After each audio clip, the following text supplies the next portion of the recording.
Guys, they don't need to nuke you. They already own all of us. You're paying taxes for a system that hates you, begging for permits to exist. And you're 2 paychecks away from sleeping in your truck. Meanwhile, you're trying to survive. The elites just pulled another sleight of hand. President Trump just reversed course again. 1 week ago, he said we were done sending weapons to Ukraine. Now, after dinner with Netanyahu, he's back on it. Patriot missiles, defensive systems, more American dollars dumped into foreign wars that has nothing to do with you and I, our tax dollars. And if you think that's a coincidence, buckle up, because this entire video, I'm going to break it down for you. It's a web, and Trump is stuck in it. Okay. Now, Trump's Ukraine flip, if we go back, where is it at here? I have it somewhere. If you look here, back in March 4th, when he was yelling at Zelensky, he's pausing all Ukraine aid, and people are happy. We were tired of funding foreign wars that have nothing to do with American sovereignty. But on Monday night, Trump dined with Benjamin Netanyahu. Just so happened the day after, or the day of, Epstein case closed. He's an innocent man. Don't have anything on him. Hours later, he told the press that the U.S. would resume sending Patriot missile systems and other defensive weapons to Ukraine. His words, they're getting hit very hard. So many people are dying in that mess that we're going to keep sending more weapons. That was a total reversal from what he said even a week earlier when he paused all military aid. Check out the video. Are you planning to send more weapons to Ukraine? We're going to send some more weapons. We have to. They have to be able to defend themselves. They're getting hit very hard now. They're getting hit very hard. We're going to have to send more weapons. Yeah, defensive weapons primarily, but they're getting hit very, very hard. It's very sad. So many people are dying in that mess of stopping wars, and I hate to see people killed. Like, as an example, Ukraine and Russia, they're not Americans they're being killed. They're not Israeli that are being killed. These are all Russians and all Ukrainians, but it's 5,000, maybe 7,000 last week, 7,500 last week, mostly soldiers.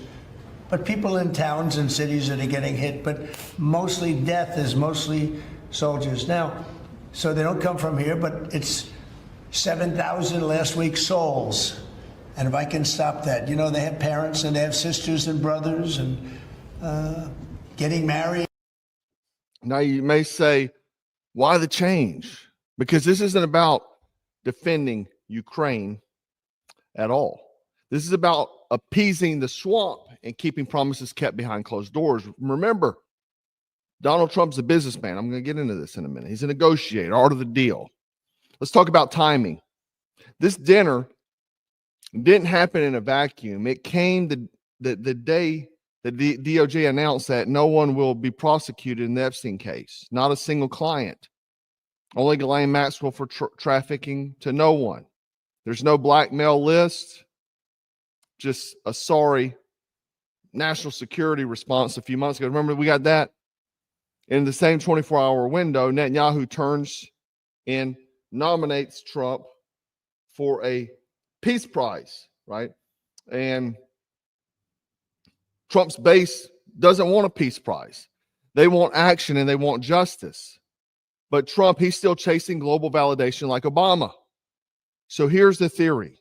I'll lay it out for you loud and clear, okay? 2 weeks ago, Israel and Iran were launching missiles at each other, and Trump came out and criticized Israel, saying they went too far. That's when he dropped the F-bomb, saying they don't know the F they're doing, right? Suddenly, a ceasefire happened. What if the deal was this? Hey, Bibi says, drop Epstein, let it disappear quietly, and Israel cools it.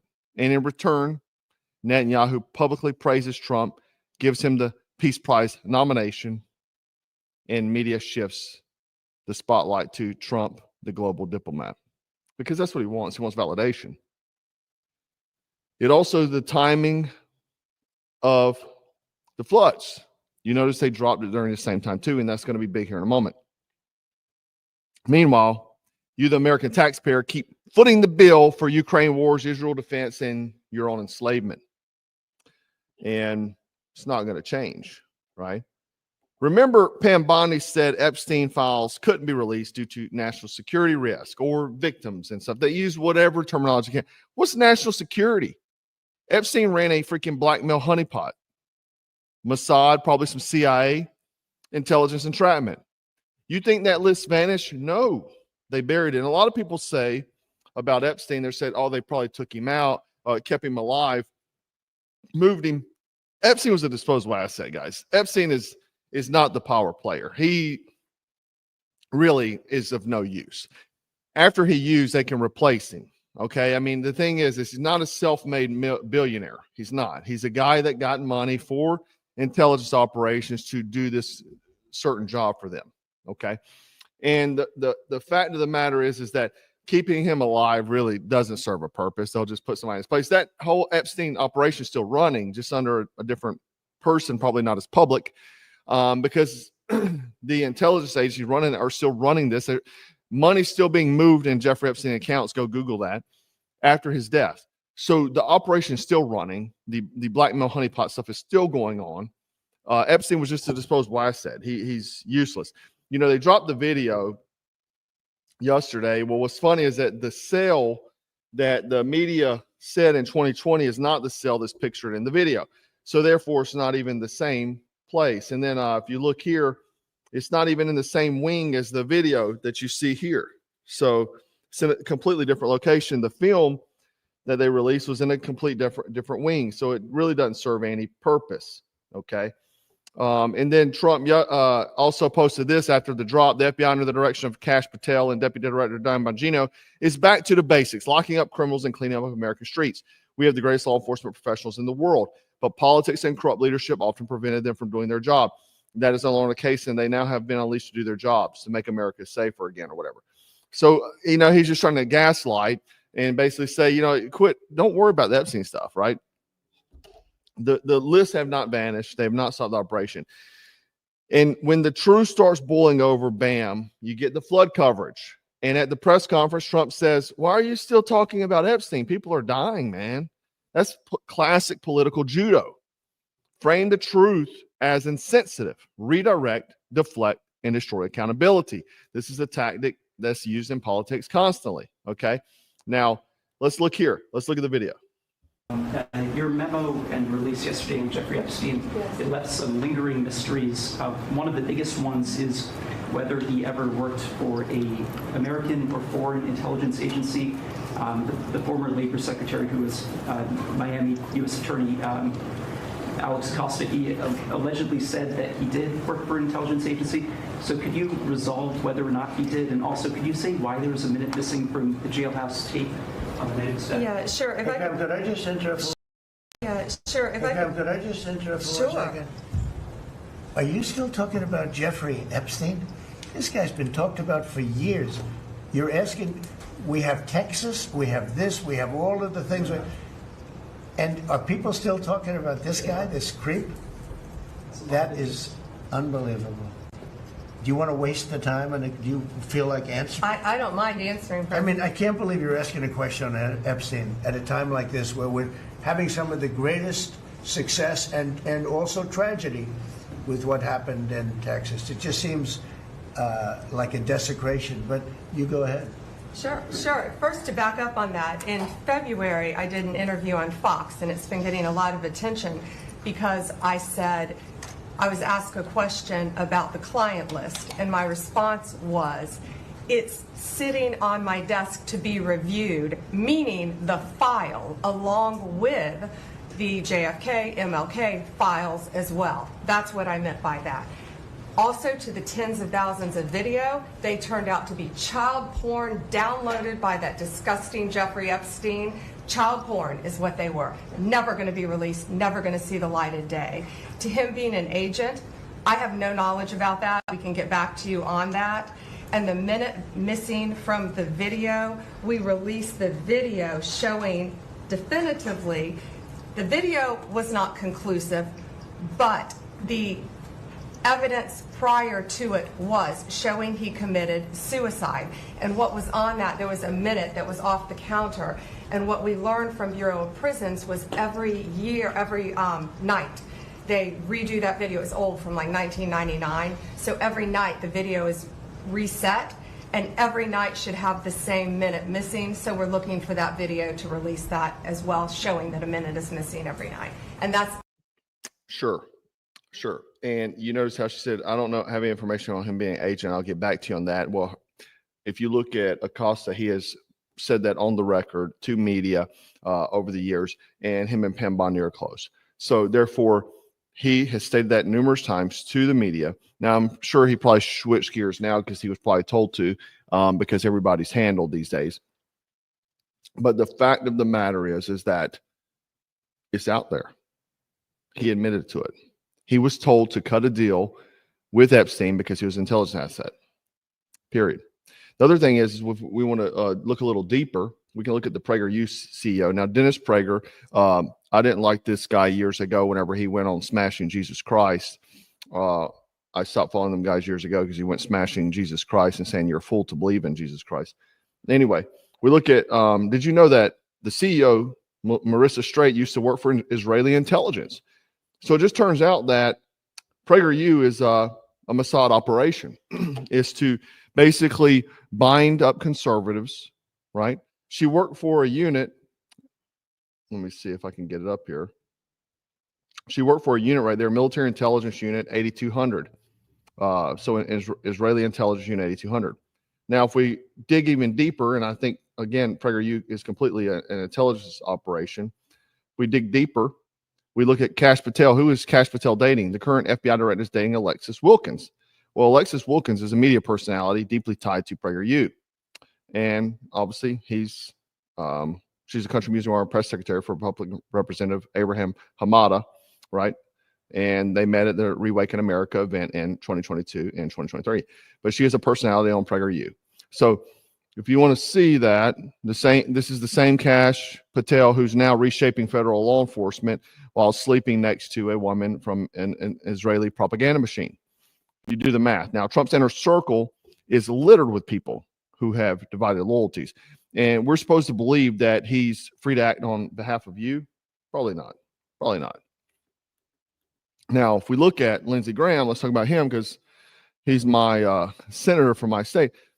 Trump cozied up to him for the big, beautiful bill, man. And I was like curious, like, why would Trump be cool with Lindsey Graham? And what does Lindsey Graham want in return? Well, obviously more Ukraine money. That's what he wants because Graham is a mouthpiece for the military industrial complex. We've known that for years. These are swamp creatures. And they told Trump, we'll let your border bill pass. Me and my minions will vote for it. But you need to keep the war machine running. Trump's a negotiator, right? So what Trump does is he says, hey, look, I'll hold up my end of the deal. We'll keep sending weapons to Ukraine.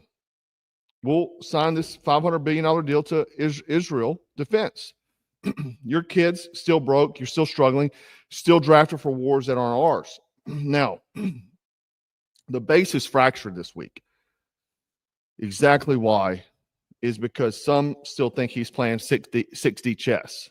The rest of us are saying, no, he's in check. Because let me tell you this. I've heard every kind of scenario. People are saying, oh, he's probably holding that list, that blackmail list to get things done. Dude, you don't use a child trafficking information to make legislation. I don't care. That is disgusting. If that is the case, I would rather not pass legislation. I would rather hold these people accountable.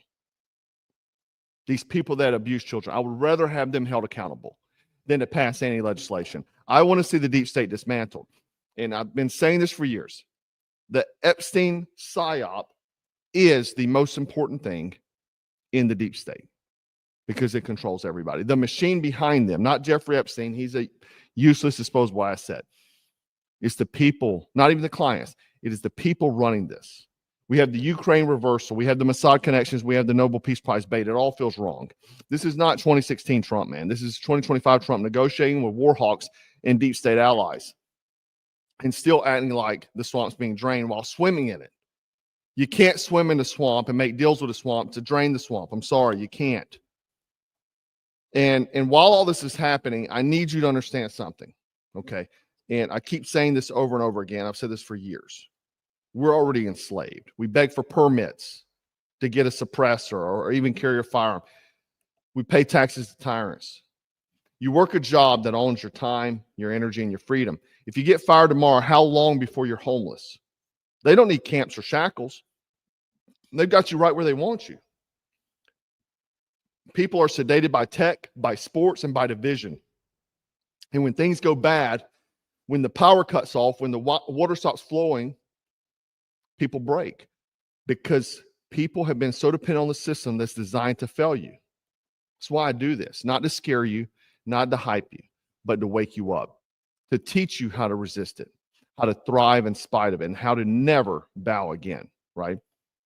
Trump is not our savior. There's no politician that's going to come save you. Not the next politician, not the next one. It's you. Build your own freedom, your own income, and train your mind, prepare your body, period.